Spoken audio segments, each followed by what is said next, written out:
오늘 우리는 창세기 39장의 말씀을 통해서 요셉의 이야기를 좀 나누고자 합니다.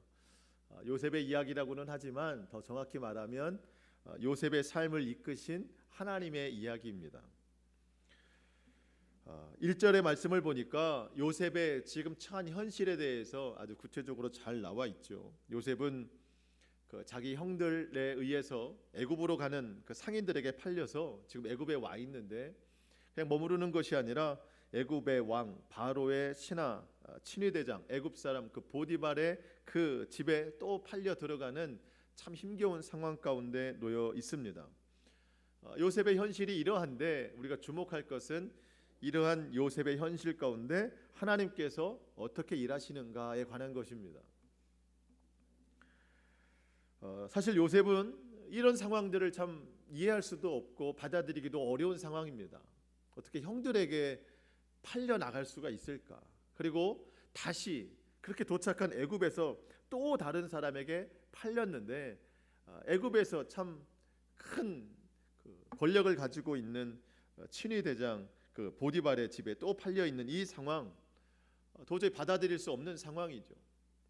여러분, 이런 상황에서 요셉이 붙들 수 있는 게 뭐겠어요? 오직 하나님 한 분뿐입니다. 형들에 대한 원망을 붙든들 그거를 지금 누가 들어줄 사람도 없고, 그 원망이 이 상황을 해결해 줄 수도 없습니다. 이방 땅에 지금 노예로 와 있는 입장에서 또 다른 힘을 구할 수도 없고 다른 것을 의지할 수도 없습니다. 우리가 상황은 다르지만 우리도 이런 정도의 어려움을 겪을 때가 많이 있습니다. 혹 어떤 사람은, 또 어떤 가정은 지금 이런 상황에 놓여 있는지 모르겠어요. 여러분, 우리가 붙들어야 될 분은 오직 하나님 한 분뿐입니다. 요셉과 같은 현실에 놓여 있을 때, 정말 아무런 소망을 발견하지 못할 때 우리는 정말 하나님 한 분만 바라봐야 됩니다. 하나님을 더 가까이 해야 돼요. 고난 중에 있을 때 어떤 사람은 더 하나님을 가까이 하고 그 하나님 한 분만이 능력이고 소망이라고 믿어서 그 하나님을 통해서 견디고 이겨내는 사람이 있는가 하면, 어떤 사람은 고난 중에 하나님 왜 이런 고난과 시련을 나에게 주십니까 하면서 원망과 불평으로 이 고난의 시간을 보내는, 그렇게 하나님을 멀리 떠나는 그런 사람들도 나타나더라는 거예요. 문득 제 마음에 이 고난을 대처하는 두 가지 양상의 모습이 마치 아주 예전에 제가 어렸을 때 과학이나 자연 시간에 배웠던 막대 자석과 같다, 그런 생각이 들었어요. 여러분, 막대 자석은 양쪽 끝에 다른 두 극이 있는데 서로 어때요? 같은 극은 밀어내고 다른 극은 잡아당기는 힘이 있잖아요.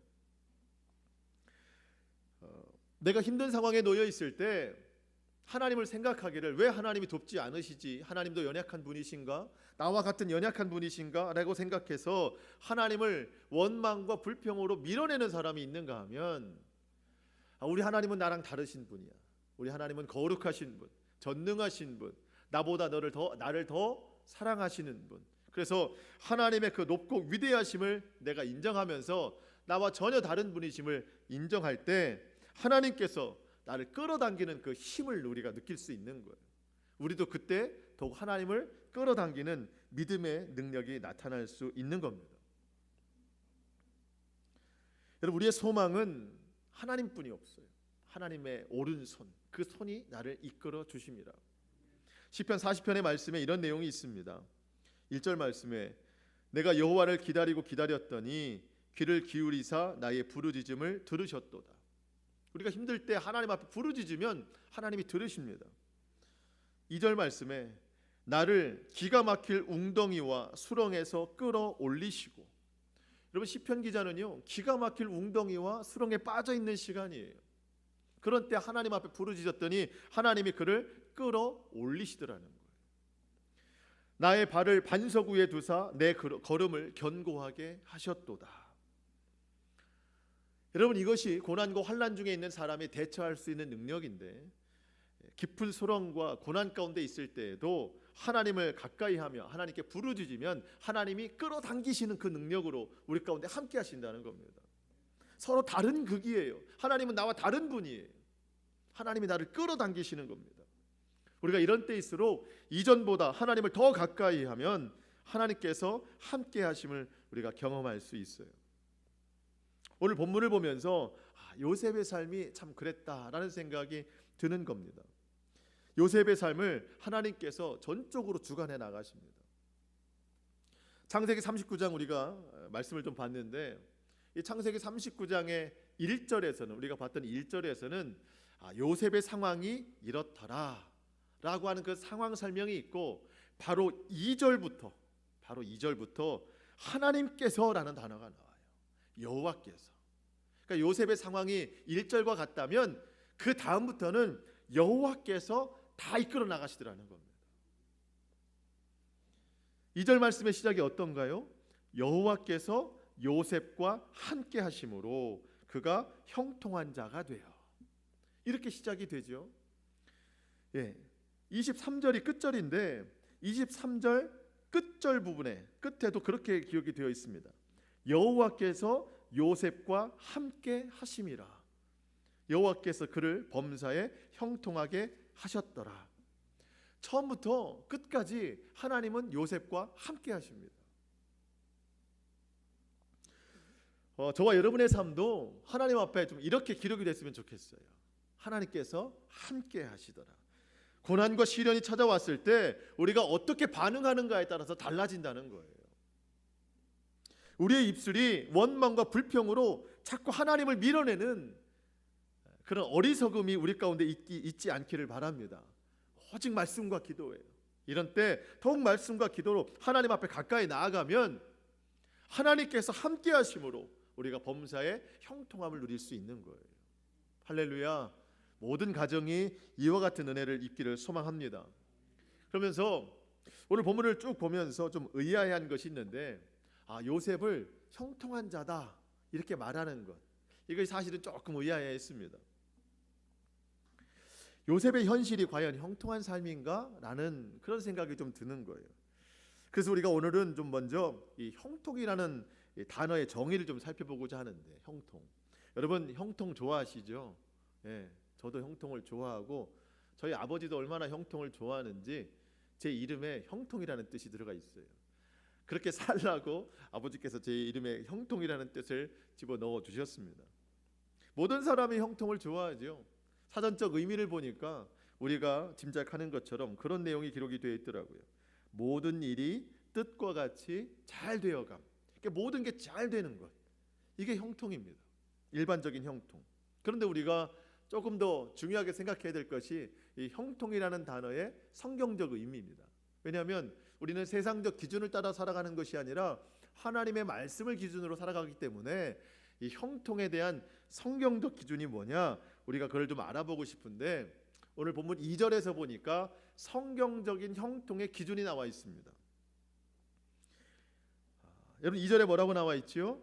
여호와께서 요셉과 함께 하심으로 그가 형통한 자가 되어 그의 주인 애굽 사람의 집에 있으니.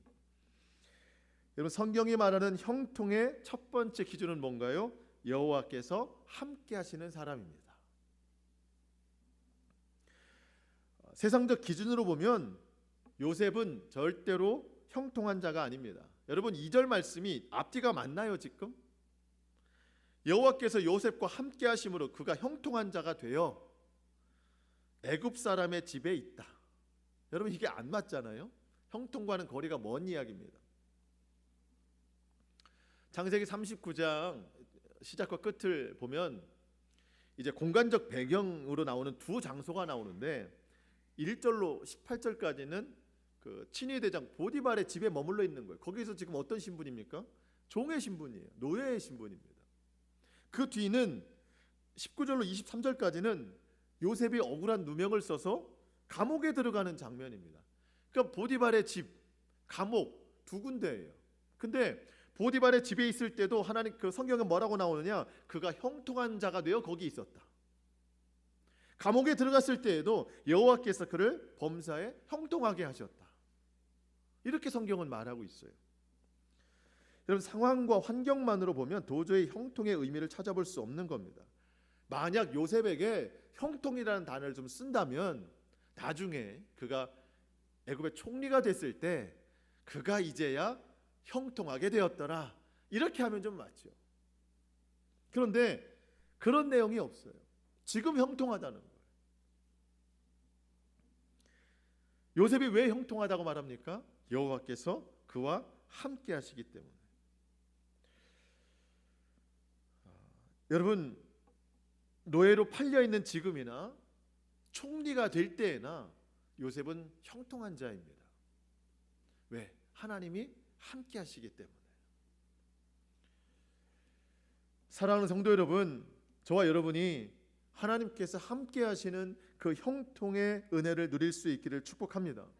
하나님이 함께 하시는 게 형통입니다. 세상적 기준과 우리가 이 성경적 기준을 좀 비교해 보면 이게 왜 형통인가를 우리가 분명히 알 수 있거든요. 왜 하나님이 함께 하시는 게 진정한 형통인가? 요셉과 보디발을 좀 비교해 보겠어요. 여러분, 세상적 형통으로 보면 누가 더 형통한 사람이에요? 보디발이죠. 요셉은 노예예요. 노예, 종입니다. 보디발은 뭐랄까, 애굽에서 2인자 역할을 하는 사람입니다. 굉장히 높은 위치에 있어요. 세상적으로 보면 뭐 비교할 것도 안 됩니다. 그런데 보디발이 그 집에서 생활하는 요셉을 볼 때에 시간이 지날수록 그가 깨달아지는 게 있어요. 3절 말씀에 보면 이런 내용이 기록되어 있죠. 그의 주인이, 그러니까 보디발이 여호와께서 그와 함께 하심을 보며, 요셉과 함께 하시는 것을 보며, 또 여호와께서 그의 범사에 형통하게 하심을 보았더라. 보디발이 요셉에게 보는 게 두 가지예요. 보며 보았더라. 함께 하심을 보며 또 형통하게 하심을 보았더라. 보디발이 보는 거예요. 본다라고 하는 것은요, 눈으로 본다는 의미도 있지만 마음으로 깨닫는다는 의미가 있어요. 마음으로 깨닫는다. 그러니까 보디발이 자기 집에 와 있는 히브리 청년이죠. 종입니다. 저 청년을 보는데 처음에는 좀 불쌍해서 데려다가 집 일을 시키는데 시간이 지날수록 어떤 마음이냐면 저 아이가 나보다 더 형통한 것 같다는 느낌인 거예요. 이건 하나님이 주시는 마음이에요.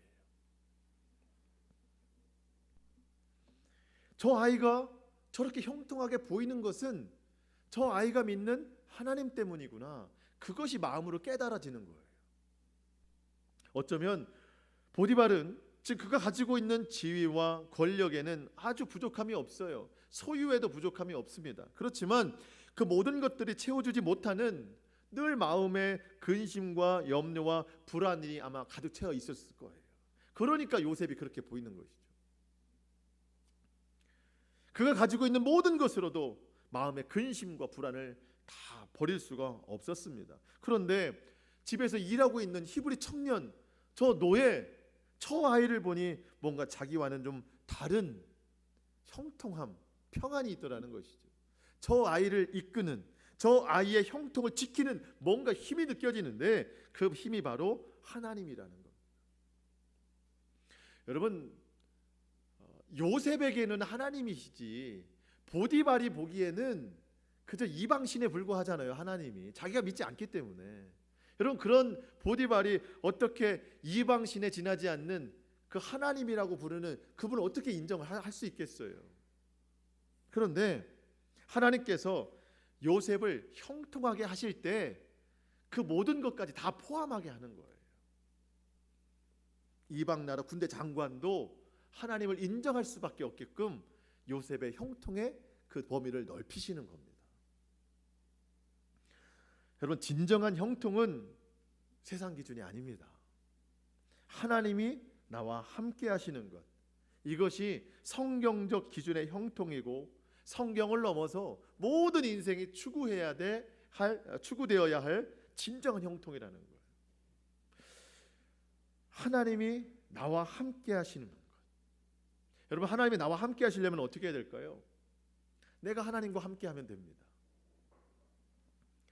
서두에서도 말씀드린 것처럼 고난과 시련이 찾아왔을 때 어떤 사람은요, 원망과 불평으로 자꾸 하나님을 밀어내요. 같은 극이라고 생각해서. 그런데 어떤 사람은요, 그럴수록 더욱 하나님을 가까이 하는 사람이 있어요. 하나님은 전능하신 분이시다. 하나님을 더 찾고 하나님을 더 예배하고 더 기도하고 더 부르짖고, 어쩌면 여러분 지금 하나님을 더 많이 예배할 수 있는 시간인지 모르겠습니다. 그동안은 환경적, 시간적 여유가 없어서 교회 성전을 찾지 못했을 수도 있으나 지금은 오히려 우리가 각 가정에서 이렇게 온라인으로 하나님을 더 예배할 수 있는 거예요. 물론 이런 시간이 더 길어지면 안 되겠지만 우리가 이런 시간을 더 잘 활용해야 된다는 겁니다. 하나님을 더 예배해야 돼요. 더 부르짖어야 됩니다.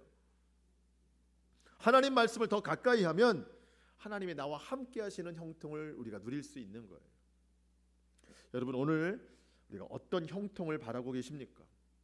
나는 어떤 형통을 원하고 있고 우리의 가정은 어떤 형통을 바라고 있습니까? 오늘 우리의 마음이 또 우리의 가정이 더욱 하나님을 가까이 하는 믿음의 결단으로 새로워질 수 있기를 축복합니다. 내가 하나님을 더 가까이 하게 한다면 그러면 형통의 삶을 시작하게 될 거예요. 그리고 그 마음의 결단이 삶의 실제 믿음으로 이어진다면 보디발이 그 요셉을 보면서 하나님을 인정한 것처럼 우리도 이 세상 가운데 하나님께서 나와 함께 하심이 증명될 만큼 하나님의 도우심 가운데 우리가 살아가게 될 줄로 믿습니다. 저와 여러분이 이러한 진정한 형통의 삶을 살 수 있기를 축복합니다. 또 한 가지, 그리스도인의 형통이 뭔가 했을 때 우리가 오늘 중요한 한 가지를 더 발견하는데요, 그게 뭐냐면 나로 인해서 내 주변의 사람들을 복되게 하는 거. 이게 굉장히 큰 형통입니다. 4절 말씀 한번 볼까요? 4절, 요셉이 그의 주인에게 은혜를 입어 섬김에 그가 요셉을 가정 총무로 삼고 자기의 소유를 다 그의 손에 위탁하니, 5절, 그가 요셉에게 자기 집과 그의 모든 소유물을 주관하게 한 때부터 여호와께서 요셉을 위하여 그 애굽 사람의 집에 복을 내리심으로 여호와의 복이 그의 집과 밭에 있는 모든 소유에 미친지라. 아멘. 여러분, 하나님께서 보디발의 집에 복을 내리실 이유가 뭐가 있어요? 그는 하나님 믿지 않는 사람인데. 그런데 그의 집과 그의 모든 소유에 하나님께서 복을 내리신지라. 이유는 한 가지예요. 요셉을 위하여. 요셉을 위하여. 그리스도인들은 우리 주변의 많은 사람들에게 하나님의 선한 영향력을 나타내면서 살아가야 되는 사람들입니다. 하나님이 나와 함께 하시기 때문에 나의 형통은 하나님께 맡겨드리는 거예요. 하나님이 어떤 모습으로든지 내 삶을 다 이끌어 가시는 거예요. 그러면서 우리의 관심은, 우리의 마음의 한 가지 소망은 또 뭐가 있느냐? 하나님, 나를 통하여 내 주변의 사람들이 복을 받게 하옵소서. 결국 누구를 드러내고자 함입니까? 나를 형통케 하시는, 나를 통해 이웃에게 복을 주시는 그 하나님을 드러내기 위함이에요. 하나님. 오늘 본문에 기록된 이 형통이라는 단어의 히브리 원어의 의미에도 그런 의미가 좀 포함이 되어 있습니다. 이것은 개인적인 형통뿐만 아니라 주변 사람들에게도 형통하게 만드는 의미로 그 의미가 사용이 되어 있어요. 이 단어가 사역형으로 사용이 되어 있거든요. 그러니까 나 혼자 간접히 하는 게 아니고요, 형통이 사역이에요. 남을 형통하게 하는 거예요. 진정한 형통은 나만 잘 되는 게 아닙니다. 나의 잘됨, 나의 모든 것은 다 하나님께서 하시는 거예요. 진정한 형통은 나를 통해 내 주변이 복을 받는 것. 그런 의미에서 오늘 요셉의 그 증조부였던 아브라함이 정말 형통한 사람이었어요. 왜? 하나님이 늘 그와 함께 하셨습니다. 이게 형통이잖아요. 그리고 하나님이 그에게 뭐라고 약속하셨어요? 너는 복이 될지라. 어디를 가나 아브라함은 복이에요. 그가 가는 곳마다 복을 받았습니다. 더 중요한 사실, 하나님이 오늘 저와 여러분을 복이라고 말씀하세요. 너는 복이 될지라. 여러분, 우리는 어디를 가나 하나님의 복입니다. 믿음대로 되는 거예요. 우리의 가정은 하나님의 복이에요. 먼저는 하나님께서 나와 함께 하시는 그 형통을 누리고 살아가고, 그 형통의 은혜를 통해서 내 주변의 많은 사람들에게 선한 영향력, 복된 삶을 끼치는 그런 우리의 모든 형통의 삶이 될 수 있기를 축복합니다. 당장 오늘 우리 주변에 어려운 이웃들이 누가 있는가를 한번 살펴보는 거예요. 그들을 위해서 기도해 주는 거예요. 그들을 위해서 하나님의 말씀을 전하는 겁니다. 또 실제로 도움이 될 수 있는 게 무엇인가를 찾아보는 거예요. 마음을 기울이면 도울 수 있는 힘도 하나님께서 주신다고 믿습니다. 마음이에요. 말씀을 받아들이는 겁니다. 보디발이 볼 때에 하나님께서 저 청년과 함께 하시는구나. 모든 소유를 다 맡겼어요. 복이 임했습니다. 자기가 먹는 음식 외에는 간섭을 하지 않아요. 다 맡겼습니다. 6절에 보니까 주인이 요셉에게 맡겼다. 여기서 말하는 주인은 누군가요? 보디발입니다. 보디발입니다. 그런데 이 모든 전체의 주인은 누구십니까? 하나님이십니다. 하나님. 여러분, 요셉에게 그 믿음이 있었기 때문에 살아낼 수 있는 것이지, 그저 눈에 보이는 저 보디발이 내 주인이야, 그런 생각만 가졌다면 고대에서 아마 못 살았을 거예요. 눈에 보이는 주인은 보디발이지만 내 실제 주인은 하나님이시다. 이 모든 갇혀있는 상황, 때로는 억압된 상황, 이것을 뚫고 하나님이 나와 모든 것을 함께 하신다. 그 믿음이 있었기 때문에 살아낼 수 있는 거예요. 우리 마찬가지라는 생각이 듭니다. 우리 눈에 보이는 상황, 어려운 현실, 그게 내 주인이 아닙니다. 그것을 뚫고 내게 임하시는 하나님이 내 주인이세요. 하나님이 나를 주관하십니다. 하나님이 우리 가정 가운데 역사하십니다. 오늘 내가 주인으로 여기는, 마치 보디발이 주인이었다라고 하는 것처럼 눈에 보이는, 우리를 짓누르고 있는 내 주인은 무엇입니까? 내가 주인으로 여기고 있는 게 도대체 무엇입니까? 여러분, 우리 삶의 참 주인은 하나님이세요. 하나님이 모든 것 다 이끌어 가십니다. 하나님이 가장 크신 분이십니다. 여러분 믿으십니까? 하나님이 가장 높으신 분이세요. 다른 것이 우리의 주인이 될 수 없어요. 내가 가지고 있는 이 문제보다 더 크신 분이 하나님이십니다. 하나님만 바라봐야 돼요. 여러분, 오늘 본문 1절에서 요셉의 상황이 설명된 다음 바로 2절부터 누가 주어로 나타나십니까? 여호와께서. 그리고 끝절의 주어는 누구입니까? 여호와께서. 우리 삶의 주어, 우리 삶의 주인 하나님이십니다. 하나님만 믿고 나아가면 모든 상황을 이겨내게 될 줄로 믿습니다. 자, 이제부터가 문제인데, 문제는 이렇게 우리가 믿음으로 살아가려고 할 때 사탄이 가만히 있지 않는다는 거예요. 유혹과 시련이 꼭 찾아온다는 거예요. 요셉이 하나님께서 함께 하심으로 보디발의 집에 있을 때 형통한 자로 살잖아요. 모든 것을 다 맡겨서 주관하게 합니다. 요셉이 얼마나 성실했는지, 여러분 그리스도인들은요 삶에서 성실해야 됩니다. 다 맡기는 거예요. 그럴 때에 문제가 시작이 됩니다. 오늘 우리가 6절까지 읽었는데 우리 7절 말씀을 좀 보시면 또 하나의 주인이 나타나요. 그 후에 그의 주인의 아내가 요셉에게 눈짓하다가 동침하기를 청하니. 여러분, 그 주인의 아내는 또 하나의 주인입니다. 어쩌면 좀 더 무서운 주인인지도 모르겠어요. 여러분, 요셉은 주인의 요구에 어떠한 거절도 할 수 없는 노예예요. 종입니다. 하지만 요셉은 단호히 그 보디발의 아내의 유혹을 거절합니다. 8절 맨 앞에 보니까 요셉이 거절하며 이렇게 말하잖아요. 딱 거절합니다. 요셉이 이렇게 죄의 유혹을 뿌리칠 수 있었던 이유는 뭔가요? 하나님 앞에 죄를 짓지 않으려고 거룩한 삶을 살기를 위한 노력이 있었기 때문이에요. 여러분 9절 말씀 보시면 요셉이 막 설명을 하죠. 내가 이 집에서 보디발이 맡겨준 모든 것을 다 책임을 가지고 하는데 당신한테 내가 그러면 안 됩니다 하면서 9절 맨 마지막에 보니까 그런즉 내가 어찌 이 큰 악을 행하여 하나님께 죄를 지으리까. 하나님 앞에 죄를 지을 수 없는 거예요. 물론 인간적으로 자기에게 이러한 대우를 해준 보디발에게도 그러면 안 되지만 사실 그거는 다음 문제예요. 하나님 앞에 그러면 안 되는 거예요. 하나님 앞에. 여러분, 우리가 죄에 대해서 늘 이와 같은 결단이 서 있어야 됩니다. 죄는 언제 어떻게 우리를 유혹할지 몰라요. 하나님 앞에 멀어지게 하는 사단이 가장 잘 쓰는 도구가 죄예요. 지금까지 형통하게 살아왔다면 한순간에 무너뜨릴 수 있는 게 바로 죄라는 겁니다.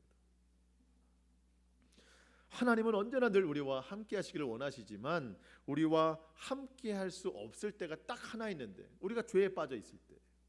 왜 그럴까요? 하나님은 거룩하신 분인데, 죄가 없으신 분인데 우리가 죄로 가득해 있다면 우리와 함께 할 수 없는 거예요. 물론 회개의 기회를 주셔서 다시금 우리에게 돌아올 수 있도록 기회를 허락하시지만 문제는 사단입니다. 여러분, 사단이 왜 우리에게 자꾸 죄를 짓게 하겠어요? 죄를 짓고 회개하고 하나님께 돌아가라고 사단이 우리에게 자꾸 죄를 주겠어요? 그렇지 않습니다. 사단이 우리에게 자꾸 죄의 유혹을 주는 것은 그 죄를 짓고 그 죄에 완전히 빠져서 살라는 거예요. 회개하고 돌아가라 이런 의미 전혀 없습니다. 여러분, 우리가 자꾸 죄를 짓다 보면 사단이 주는 그 의미에 빠질 수밖에 없는 거예요. 우린 연약한 존재예요. 그렇기 때문에 아무리 하나님께서 우리의 죄를 회개를 통해 용서하시기도 하지만 우리가 이 죄를 멀리해야 된다는 거예요. 시편 기자의 고백처럼 동이 서에서 먼 것 같이 내 모든 죄과를 옮겨주소서. 늘 그런 기도로 살아가야 됩니다. 죄를 처음부터 차단해야 돼요. 요셉이 그랬어요.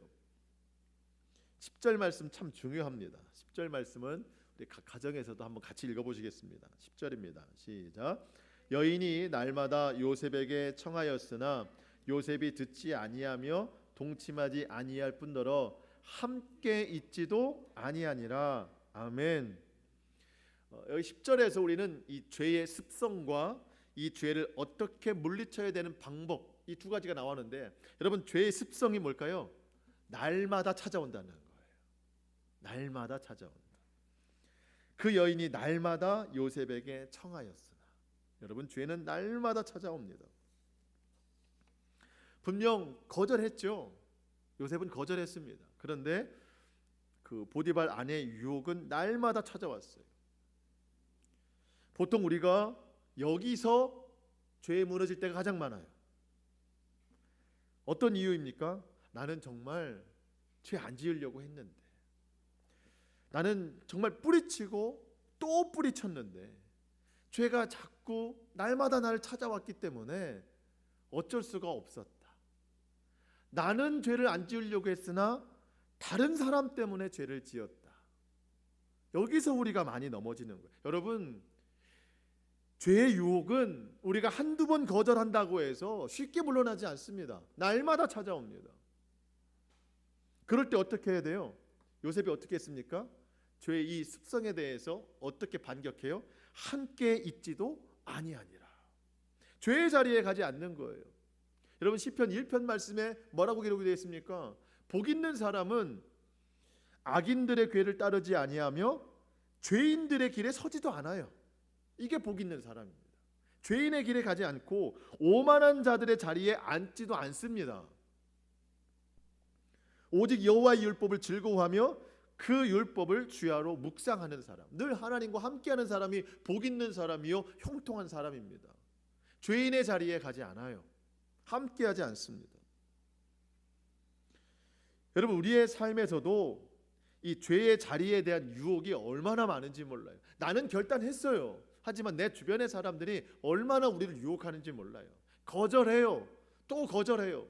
날마다 찾아오면 더 이상 거절할 수 없다는 마음까지 들어요. 그때 우리는 죄를 짓는 거예요. 여러분, 요셉과 같은 결단이 있어야 됩니다. 죄의 자리에 있지 아니하더라. 그러면 죄가 항복하는 것이지 내가 항복하는 게 아닙니다.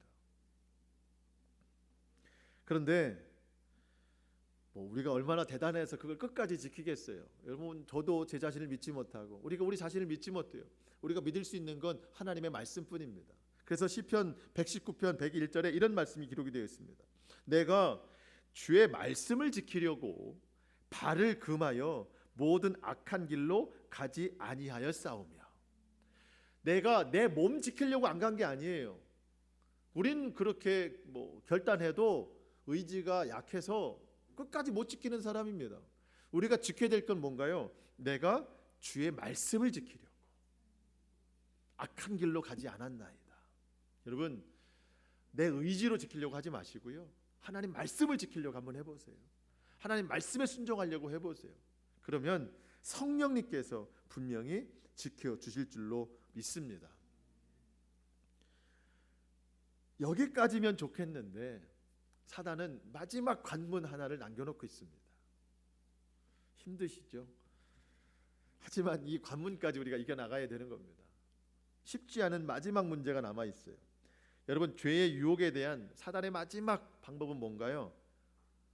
아무도 없는 상황을 만든다는 거예요. 아무도 없는 상황을 만드는 겁니다.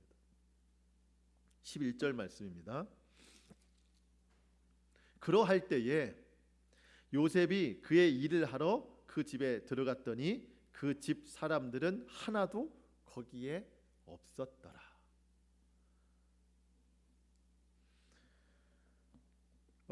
여러분, 사실 뭐 아무도 없었던 것은 아니죠. 유혹하는 사람 한 사람은 남아 있었죠. 우리가 죄의 유혹에 대해서 거절하고 또 뿌리쳐보기도 하지만 또 더 믿음이 있다 해서 아예 죄의 자리에 가지도 않는 결단도 해보지만 사단이 마지막으로 우리에게 쓰는 무기, 아무도 없는 혼자 있는 상태에서 유혹을 맞이하게 한다는 거예요.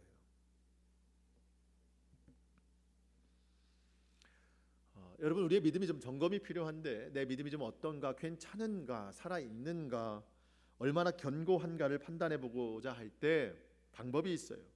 내가 혼자 있을 때에도 하나님께서 나와 함께 하심을 믿는가예요. 내가 혼자 있을 때에도 죄의 유혹을 이겨낼 수 있는가예요. 그게 내 믿음 점검입니다. 여러분, 우리가 내 의지를 믿지 말고 오직 하나님의 말씀으로만 이겨내야 됩니다. 여러분, 내 의지는 사람들과 함께 있을 때는 가능해요. 사람들이 있기 때문에 내가 죄를 못 짓는 것이죠. 그게 내 의지거든요. 그런데 내가 혼자 있을 때는 내 의지만 가지고는 안 되는 겁니다. 그때는 하나님 말씀을 의지해야 되는 거예요. 하나님이 나와 그 순간에도 함께 하시기 때문에 예수님의 이름으로 이겨내야 됩니다. 혼자 있을 때 나와 동행하시는 예수 그리스도, 예수님의 이름으로 모든 악한 유혹은 떠나가라. 그리고 그렇게 그 힘을 의지할 수밖에 없는 거예요. 요셉을 보니까 보디발 아내의 강력한 유혹에도 그것을 뿌리치고 이제 집 밖으로 막 뛰쳐나갔다고 합니다. 근데 문제는 이 보디발 아내의 손에 요셉의 옷이 붙잡혀 있는 거예요. 왜냐하면 그 보디발의 아내가 이제 요셉에게 다가와서 동침하기를 요청할 때에 요셉이 뿌리칠 때 옷이 벗겨진 것이죠. 그 옷이 요셉에게 들려 있으면 괜찮은데 보디발 아내의 손에 들려져 있는 겁니다. 12절 말씀, 그 여인이 그의 옷을 잡고 이르되 나와 동침하자. 그러나 요셉이 자기의 옷을 그 여인의 손에 버려두고 밖으로 나아가매. 요셉은 늘 옷이 문제입니다.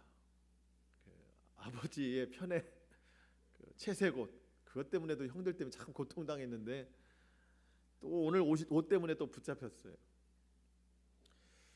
여러분, 이 사건이 어떻게 진행이 되나요? 반대로, 이 사실이 반대로 왜곡돼서 진행이 되잖아요. 보디발의 아내가 뭐라고 얘기하겠어요? 저 히브리, 저 노예가 나를 범하려 했다. 그래서 이 옷을 내가 증거로 잡고 있는 것이다. 이렇게 지금 반대로 이 사건이 진행이 되는 겁니다. 여러분, 요셉은 알고 있었습니다. 자기 옷이 저 여주인의 손에 붙잡혀 있다는 것, 들려 있다는 것, 그럼에도 불구하고 내가 뛰쳐나갈 때 이 뒤에 어떤 상황이 이루어질지 요셉은 알고 있었어요. 그렇지만 요셉은 절대 죄와 타협하지 않았습니다. 하나님 앞에 악을 행하지 않기로 결단했기 때문입니다. 그러면서 뛰쳐나가는 그의 마음속에 어쩌면 그런 마음이 있었을 거예요. 이 상황에서도 하나님이 나와 함께 하실 것이다.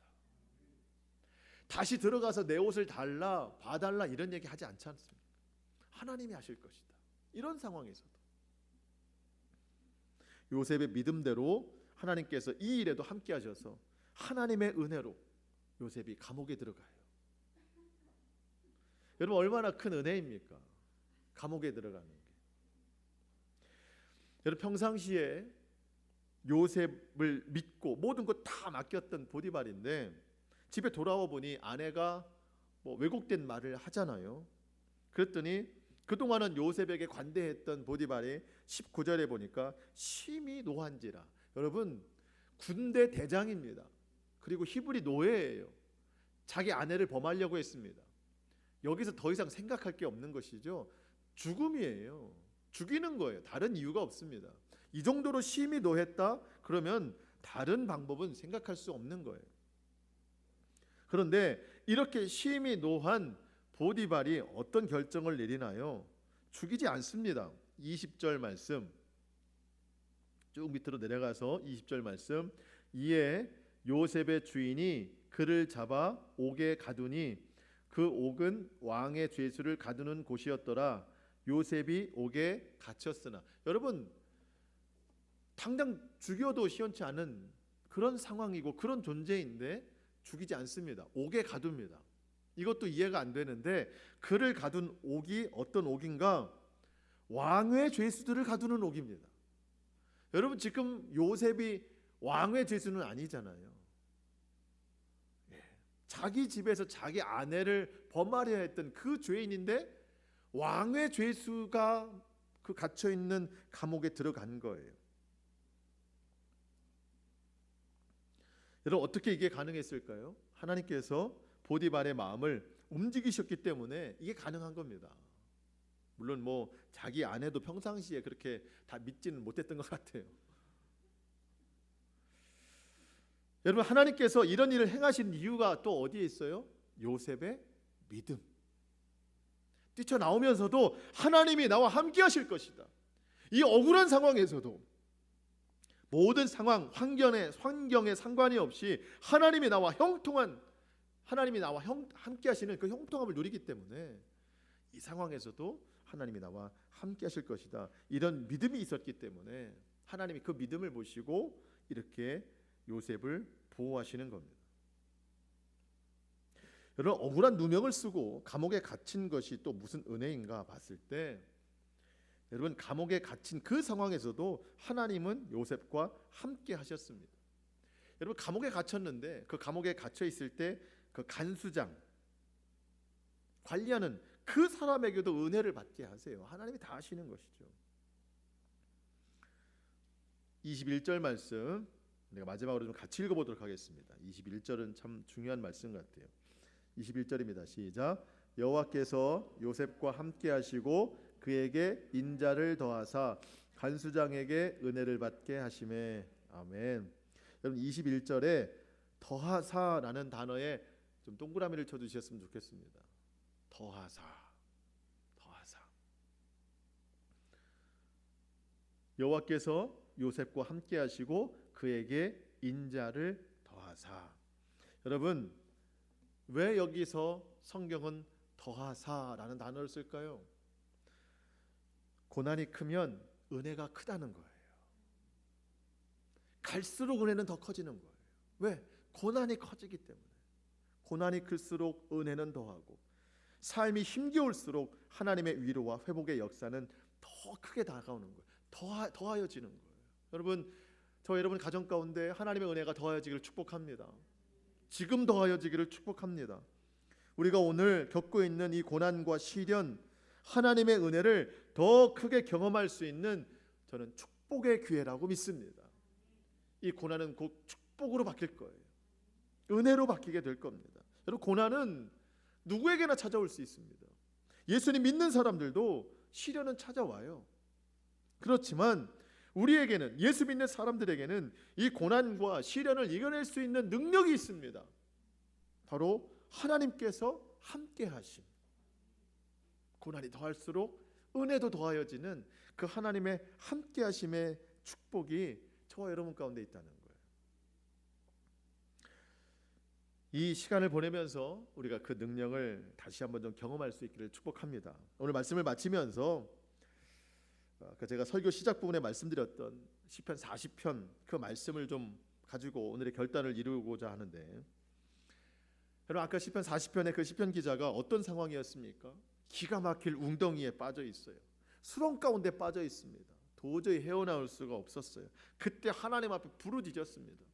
원망하지 않았어요. 하나님의 이름을 더 불렀습니다. 그랬더니 하나님께서 그를 끌어올리시며 그의 삶을 반석 위에 세우시사 새롭게 하셨대요. 그래서 시편 기자가 어떤 고백을 하냐면 시편 40편 3절 말씀에 새 노래 곧 우리 하나님께 올려드릴 찬송을 내 입에 두셨으니 많은 사람이 보고 두려워하여 여호와를 의지하리로다. 새 노래를 부르는 겁니다.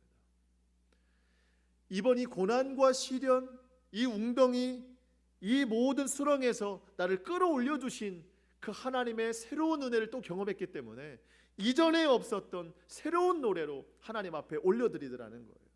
그러면서 주변에 많은 사람들이 그 모습을 보고 두려워하여 하나님을 의지하더라. 형통하게 하는 삶이죠. 혹시 지금 감당할 수 없는 시련과 고난 가운데 있다면, 기가 막힐 웅덩이 수렁 가운데 빠져 있다면, 내 힘으로 도저히 될 수 없는 그 상황에서 내게 손을 내미사 수렁과 웅덩이에서 끌어올리시고 우리의 발을 반석 위에 세우시사 나의 그 걸음을 견고하게 하시는 그 하나님을 의지하고 믿고 나아갈 수 있기를 축복합니다. 그래서 우리의 입술에, 우리의 가정에 이제까지 없었던 새 노래로 하나님 앞에 영광 올려드리는 저와 여러분의 모든 삶이 될 수 있기를 주님의 이름으로 축복합니다. 아멘. 우리 잠깐 기도하겠습니다.